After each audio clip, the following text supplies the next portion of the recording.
बिस्मिल्लाहिर्रहमानिर्रहीम अस्सलाम वालेकुम। Welcome back to my YouTube channel. आज हम लोग अपनी book introduction to statistical theory part 1 Sher Mohammad Chaudhary की बुक से चैप्टर नंबर 11 की एक्सरसाइज को स्टार्ट करेंगे। एक्सरसाइज स्टार्ट करने से पहले अगर आपने मेरे चैनल को सब्सक्राइब नहीं किया हुआ तो मेरे चैनल को सब्सक्राइब कर दें और साथ में बने बेल आइकन को भी प्रेस कर दें ताकि आपको मेरी आने वाली वीडियोज़ की नोटिफिकेशन सबसे पहले मिलती रहें। तो चलिए आज की वीडियो को स्टार्ट करते हैं। आज हम लोग स्टार्ट करेंगे एक्सरसाइज की क्वेश्चन नंबर 11.1 से, जिसके बाद एक ही स्टेटमेंट है, what is multiple regression, explain the basic differences between simple regression and multiple regression. ये मैं आपको करवा चुकी हूँ, इसका लिंक मैं आपको नीचे डिस्क्रिप्शन बॉक्स में दे दूँगी। पार्ट बी की स्टेटमेंट है, what is meant by the coefficient of multiple determination, multiple correlation, ये भी मैं आपको करवा चुकी हूँ। पार्ट सी है, explain the assumption underlying a multiple linear regression model. इस पूरे क्वेश्चन का लिंक मैं आपको नीचे डिस्क्रिप्शन बॉक्स में दे दूँगी क्योंकि पूरा क्वेश्चन मैं आपको करवा चुकी हूँ।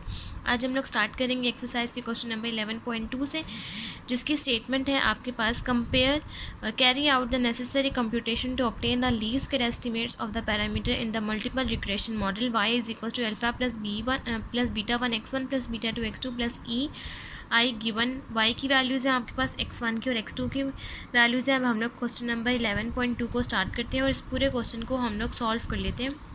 इस क्वेश्चन को सॉल्व करने के लिए सबसे पहले आपके पास मॉडल है जो कि y is equals to alpha plus beta 1 x1 plus beta 2 x2 plus e I. आपने यहाँ पर 3 नॉर्मल इक्वेशंस लिख लेनी है जो कि summation y is equals to na plus b1 summation x1 plus b2 summation x2।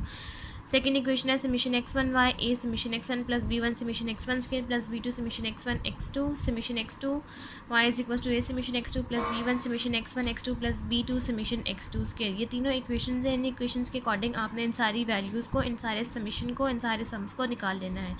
आपके पास y की x1 और x2 की वैल्यूज़ हैं। सबसे पहले आपने यहाँ से निकाल लेना है, यहाँ पर समीशन x1 x2 आ जाएगा, समीशन x1 y आपके पास एक कॉलम आएगा, समीशन x1 स्क्वायर का कॉलम आएगा, समीशन x1 x2 का कॉलम आएगा, समीशन x2 y का कॉलम आएगा और समीशन x2 स्क्वायर का कॉलम आएगा, समीशन x1 और x2 का भी आएगा। इन सारी वैल्यूज़ को आप यहाँ लिख लेंगे और इन सारे कॉलम्स को आप सॉल्व कर लेंगे। x1 y के लिए आप x की वैल्यू को, x1 की वैल्यू को y से मल्टीप्लाई करेंगे, x2 की वैल्यू को y से मल्टीप्लाई करेंगे। यहाँ x1 की सारी वैल्यूज़ का स्क्वायर ले लेंगे, x2 की सारी वैल्यूज़ का स्क्वायर ले लेंगे और x1 की x2 की वैल्यूज़ को मल्टीप्लाई करेंगे। आपके पास यहाँ सारों के सम आ जाएंगे। उसके बाद आपके पास ये तीनों इक्वेशंस बन जाएंगी, equation number 1, equation number 2, equation number 3। आपने इन सारी वैल्यूज़ को इक्वेशन नंबर 1 से लेकर इक्वेशन नंबर 3 में पुट करना है, तो आपके पास न्यू इक्वेशन बन जाएगी इक्वेशन नंबर 4, 5, 6। आपने यहाँ पर क्या करना है कि आपने 1 बाय 1 यहाँ से a, b1 और b2 की वैल्यूज़ निकाल लेनी है ताकि आप इस मॉडल में पुट कर सकें। तो सबसे पहले आपने ऐसा करना है कि कोई आपके पास एक चीज़ सब्ट्रैक्ट हो जाए, तो आपने इक्वेशन नंबर 4 को यहाँ पर 3 से मल्टीप्लाई करवाना है ताकि ये 15 और ये 15 बन सके। तो ये आपने इक्वेशन नंबर 4 को 3 से मल्टीप्लाई करवाना है। अब इस इक्वेशन नंबर जो न्यू आपने बनाई है, इस इक्वेशन को कहते हैं इक्वेशन नंबर 7। इस इक्वेशन नंबर 7 में से आप इक्वेशन नंबर 5 को माइनस कर देंगे और आपके पास एक फॉर्म आ जाएगी। जब आपने इक्वेशन नंबर 5 में से इक्वेशन नंबर 7 को माइनस करना है तो आपके पास यहाँ पर इस तरह से इक्वेशन बन जाएगी, 11 is equal to 4b1 plus 1b2। यहाँ पर आपने b1 4b1 को एक तरफ कर लेंगे, 11 माइनस 1b2 को एक तरफ कर लेंगे। अब ये 4b1 के साथ मल्टीप्लाई हो रहा है, दूसरी तरफ जाएगा तो 11 के साथ और 1 के साथ डिवाइड होकर ये बन जाएगा b1 is equal to 2.75 minus 0.25 b2।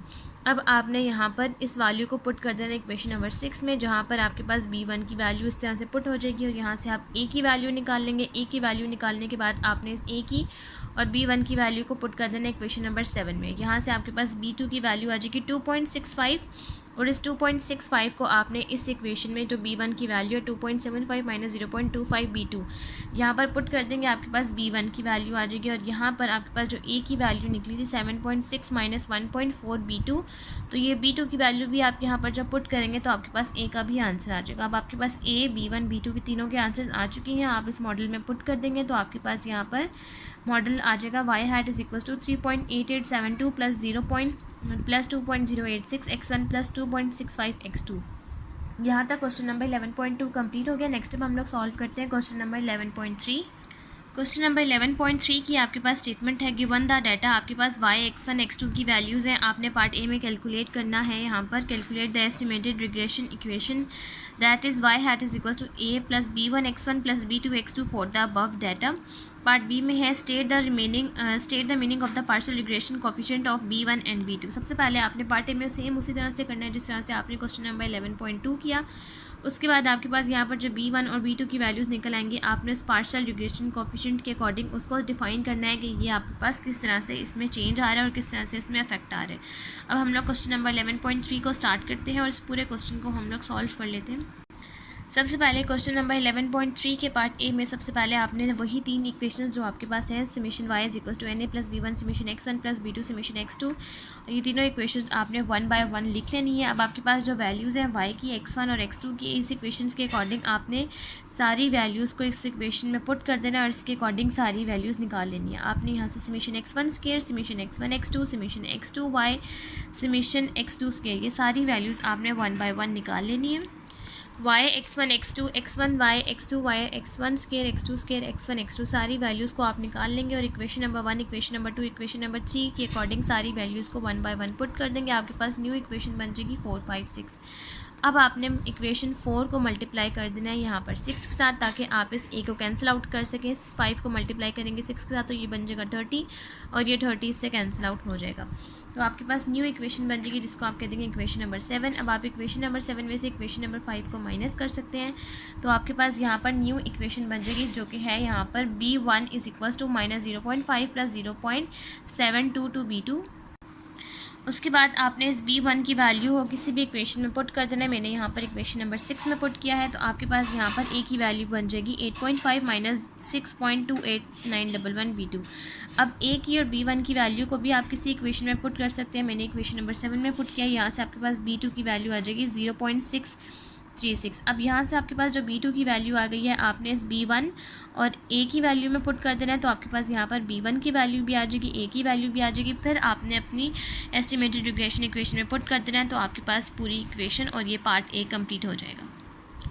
आपके पास यहाँ पर a की, B1 की और B2 की वैल्यूज़ आ चुकी है। अब आपने इस इक्वेशन में पुट कर देना है। ये आपके पास इक्वेशन बन गया है। पार्ट बी में आपने बताना है पार्शियल रिग्रेशन कोफिशिएंट B1 और B2 के बारे में। तो आप यहाँ लिखेंगे the partial regression coefficient B1 measures average change in y for unit change in x1 while effort of x2 is held constant। यहाँ पर आपके पास जो x1 की वैल्यू है वो है -0.040 और B2 की वैल्यू है 0.636। तो यहाँ पर आपके पास जो B2 की वैल्यू है वो है बड़ी। अब नेक्स्ट आप B2 के बारे में लिखेंगे, वो लिखेंगे similarly B2 measures average change in y for unit change in x2 while effect of x1 is held constant। यहाँ तक क्वेश्चन नंबर 11.3 कंप्लीट हो गया। नेक्स्ट टाइम हम लोग सॉल्व करते हैं क्वेश्चन नंबर 11.4। क्वेश्चन नंबर 11.4 की आपके पास स्टेटमेंट है गिवन द फॉलोइंग डाटा। आपके पास x1 x2 और x3 की वैल्यूज़ है। यहाँ पर आपके पास पार्ट ए की स्टेटमेंट है find the least regression line where x1 is the dependent variable and x2 and x3 are the independent variable. आपके पास लीस्ट की रिग्रेशन लाइन है x1 की जिसमें डिपेंडेंट वेरिएबल x1 है और x2 और x3 आपके पास इंडिपेंडेंट वेरिएबल है। यहाँ पर आपके पास इक्वेशन चेंज हो जाएगी। यहाँ पर आपके पास जो इक्वेशन है वो बन जाएगी x1 is equals to a plus B1 x2 plus B2 x3। Part B में आपने सॉल्व करना है calculate the standard error estimate S1.23 और पार्ट सी में आपके पास स्टेटमेंट है calculate the coefficient of multiple determination and multiple correlation and interpret the result. आपने यहाँ पर स्टैंडर्ड एरर निकाल लेना है, यहाँ पर coefficient of multiple determination, multiple correlation निकाल लेना है और जो आंसर्स आपके पास आ जाएंगे आपने दोनों आंसर्स को इंटरप्रेट करना है। अब हम लोग क्वेश्चन नंबर 11.4 को स्टार्ट करते हैं और इस पूरे क्वेश्चन को हम लोग सॉल्व कर लेते हैं। क्वेश्चन नंबर 11.4 में आपने यहाँ पर पार्ट ए में सबसे पहले इक्वेशन बना लेनी है। आपके पास यहाँ पर इक्वेशन बन जाएगी estimated x1 is equals to a plus B1 x2 plus B2 x3। इस इक्वेशन के अकॉर्डिंग अब आपने इस इक्वेशन को सॉल्व करना है। आपके पास यहाँ पर 3 इक्वेशंस बन जाएगी summation x1 is equal to NA plus B1 summation x2 plus B2 summation x3। Second बन जाएगी summation x1 x2 a summation x2 plus B1 summation x2 square plus B2 summation x2 x3।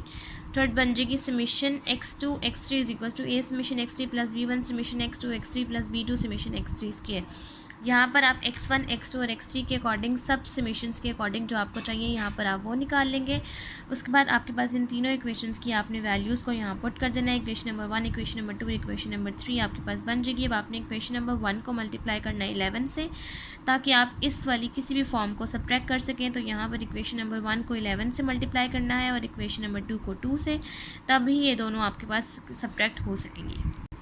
Multiply करने के बाद आपके पास equation number 4 और 5 new equations बन गई हैं। अब आपने इक्वेशन नंबर 5 में से इक्वेशन नंबर 4 को माइनस कर देना है, तो आपके पास यहाँ b1 की वैल्यू आ जाएगी सेम एज इट इज़ जैसा हम करते आ रहे हैं। उसके बाद आप b1 की वैल्यू को किसी भी इक्वेशन में पुट कर सकते हैं। मैंने इक्वेशन नंबर 3 में पुट किया, यहाँ से आपके पास a की वैल्यू आ जाएगी। अब a की और b1 की वैल्यू को आप इक्वेशन नंबर 4 में पुट कर सकते हैं या किसी भी इक्वेशन में आप लोग पुट कर सकते हैं। तो आपके पास यहाँ b2 की वैल्यू आ जाएगी 0.2823, b1 की वैल्यू आ जाएगी 0.2036 और a की वैल्यू आ जाएगी 0.062। आपने इक्वेशन में सारी वैल्यूज़ को पुट कर देना है, तो आपके पास पार्ट ए कंप्लीट हो जाएगा। पार्ट बी में आपने करना है स्टैंडर्ड एरर, जिसका आपके पास यहाँ पर फार्मूला बनेगा S1.23 is equals to under root summation x1 minus x1 hat square divided by n minus 3। यहाँ से आप summation x1 square minus a summation x1 minus b1 summation x1 x2 minus b2 summation x1 x3 divided by n3 के according सारी values को put कर लेंगे, तो आपके पास यहाँ स्टैंडर्ड एरर का भी आंसर आ जाएगा। सारी वैल्यूज़ को जब आप पुट कर देंगे तो आपके पास S1.23 का आंसर आ जाएगा 0.40। अब नेक्स्ट में आपने मल्टीपल डिटर्मिनेशन मल्टीपल कोरिलेशन निकाल लेना है, तो आपके पास इसका फार्मूला है R1.23 square summation x1 hat minus x1 bar square divided by summation x1 minus summation x1 bar square. तो यहाँ पर आप इसको ओपन कर लेंगे, समेशन x1 हैट की वैल्यूज़ लिख लेंगे और समेशन माइनस x बार की वैल्यू लिख लेंगे। सारी वैल्यूज़ को इस फार्मूले में पुट करेंगे, आपके पास R1.23 स्क्वायर का आंसर आ जाएगा, यानी कि मल्टीपल डिटर्मिनेशन का 0.9863 और मल्टीपल कोरिलेशन निकालना है, तो आप इसी आंसर का अंडर रूट ले लेंगे जो कि आ जाएगा 0.99। यहाँ तक क्वेश्चन नंबर 11.4 कंप्लीट हो गया। नेक्स्ट अब हम लोग सॉल्व करते हैं क्वेश्चन नंबर 11.5। क्वेश्चन नंबर 11.5 की आपके पास स्टेटमेंट है the following table show the corresponding values of 3 variables x1 x2 and x3। आपके पास यहाँ x1 x2 और x3 की वैल्यूज़ हैं। आपने पार्ट ए में सॉल्व करना है find the regression equation of x3 on x1 and x2। यहाँ पर आपके पास x3 है डिपेंडेंट वेरिएबल है और x1 और x2 आपके पास इंडिपेंडेंट है। Estimate x3 when x1 is equal to 10 and x2 is equal to 6। जब आप इस इक्वेशन के अकॉर्डिंग सारी इक्वेशन बना लेंगे, उसके बाद आपने यहाँ x1 और x2 की वैल्यू पुट करनी है 10 और 6, आपके पास x3 की वैल्यू आ जाएगी और उसके बाद आपने कंप्यूट करना है R3.12 और S3.12। अब हम लोग क्वेश्चन नंबर 11.5 को स्टार्ट करते हैं और इस पूरे क्वेश्चन को हम लोग सॉल्व कर लेते हैं। क्वेश्चन नंबर 5 में आपके पास यहाँ पर इंडिपेंडेंट वेरिएबल जो है वो x1 और x2 है और डिपेंडेंट x3 है। अब आपने इसके अकॉर्डिंग यहाँ पर पूरी इक्वेशन लिख लेनी है। ये इक्वेशन आपके पास थोड़ी चेंज हो जाएगी क्योंकि यहाँ पर आपने लीस्ट स्क्वायर रिग्रेशन इक्वेशन नहीं यूज़ करना बल्कि सिंपल रिग्रेशन इक्वेशन यूज़ करना है। तो यहाँ पर ए की जगह पर B3.12 आ जाएगा क्योंकि 3 आपके पास पहले है और 0.12, और उसके बाद B31.2 आ जाएगा और उसके बाद B32.1 आ जाएगा। 3 इक्वेशंस आपके पास बन जाएंगे। इन इक्वेशंस के अकॉर्डिंग आप सारी वैल्यूज़ को निकाल लेंगे और जो आपके पास वैल्यूज़ के सम आ जाएंगे उस इन तीनों इक्वेशंस के में आप पुट कर देंगे और आपके पास 3 इक्वेशंस बन जाएंगी। अब यहाँ पर आपके पास इक्वेशन नंबर 1, इक्वेशन नंबर 2 और इक्वेशन नंबर 3 बन जाएगी। अब आपने इक्वेशन नंबर 1 को मल्टीप्लाई करना है 8 से, तो आपके पास यहाँ पर इक्वेशन नंबर 4 न्यू इक्वेशन बन जाएगी। अब आपने इक्वेशन नंबर 4 को इक्वेशन नंबर 2 में से माइनस कर देना है, तो यहाँ पर आपके पास B31.2 की वैल्यू आ जाएगी।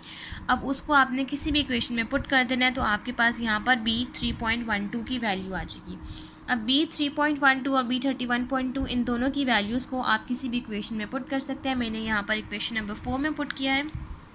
उसके बाद आपके पास यहाँ पर B32.1 की वैल्यू आ जाएगी 5.443 और यहाँ से B31.2 की वैल्यू आ जाएगी 0.4198 और B3.12 की वैल्यू आ जाएगी 8.54213।